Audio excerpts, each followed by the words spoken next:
Hi friends, അപ്പോൾ iPhone 17 ആണിത്. IPhone 16ൻ്റെ പ്രൈസാണിത്. അപ്പോൾ ഐഫോൺ 16 വരുന്നത് ഈ ഒരു റേറ്റാണ്. ഇത് വരുന്നത് ബേസ് മോഡൽ 128 GB ആണ് വരുന്നത്. ഐഫോൺ 17 ആണെങ്കിൽ ബേസ് മോഡൽ വരുന്നത് 256 GB ആണ് വരുന്നത്. ഓക്കെ, സോ നമുക്ക് ഐഫോൺ 16 നമുക്ക് 256 GB വേരിയൻ്റ് വരുന്ന ടൈമിൽ ഇത്രയും പൈസ വരുന്നുണ്ട്. അപ്പോൾ ഒരു 5,000 കൂടി കൂട്ടി കൊടുക്കുകയെന്നുണ്ടെങ്കിൽ നിങ്ങൾക്ക് അടിപൊളിയായിട്ട് 17 പർച്ചേസ് ചെയ്യാവുന്നതാണ്. അപ്പോൾ 17 വരുന്ന കുറച്ച് ഡിഫറൻസ്, അതായത് 16 17 വരുന്ന ടൈമിലുള്ള കുറച്ച് ഡിഫറൻസ് എന്തൊക്കെയാണെന്നുള്ളതാണ് പറയാൻ പോകുന്നത്. ഫസ്റ്റ് ടൈം നമുക്ക് ഇതിൻ്റെ അകത്തുള്ള ഡിസ്പ്ലേ ആണ് വരുന്നത്. ഇത് വരുന്നത് കുറച്ച് തിൻ ഡിസ്പ്ലേ ആണ് വരുന്നത്. അതായത് ഇതിൻ്റെ ബസൽസ് ഭയങ്കര തിന്നാണ്, സ്ലീക്കാണ്, ഭയങ്കര ചെറിയ സാധനമാണ് ബസൽ. അപ്പോൾ ഇത് വരുന്ന ടൈമിൽ അത്യാവശ്യം കുഴപ്പമില്ലാത്ത ബസ്സിൽ കാണാൻ പറ്റും നമുക്ക്. ഓക്കെ, രണ്ടും കമ്പയർ ചെയ്യുന്ന ടൈമിൽ 17 ആണ് ബസ്സിൽ കുറവ്. പിന്നെ വരുന്നതാണ് ഇതിനകത്ത് ഇത് വരുന്നുണ്ട്, ആൾവേസ് ഓൺ ഡിസ്പ്ലേ വരുന്നുണ്ട്.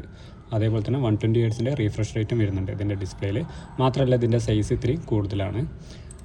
16 വരുന്നത് നോർമൽ ഡിസ്പ്ലേ ആണ് വരുന്നത്, ആൾവേസ് ഓൺ ഡിസ്പ്ലേ ഒന്നല്ല. പിന്നെ അതേപോലെ തന്നെ 60 Hz ആണ് റീഫ്രഷ് റേറ്റ് വരുന്നത്.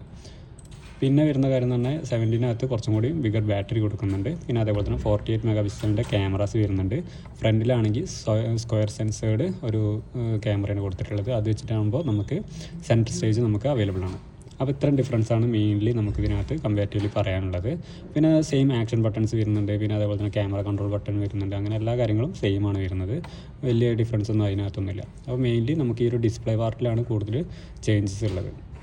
ഓക്കെ, അപ്പോൾ 16 17 വാങ്ങാനുള്ള ആൾക്കാരുണ്ടെന്നുണ്ടെങ്കിൽ ജസ്റ്റ് പ്രൈസും കാര്യങ്ങളൊക്കെ ചെക്ക് ചെയ്തിട്ട് എങ്ങനെയാ വെച്ചാൽ അവൈലബിൾ ആവുന്ന രീതിയിൽ പർച്ചേസ് ചെയ്തോളാം.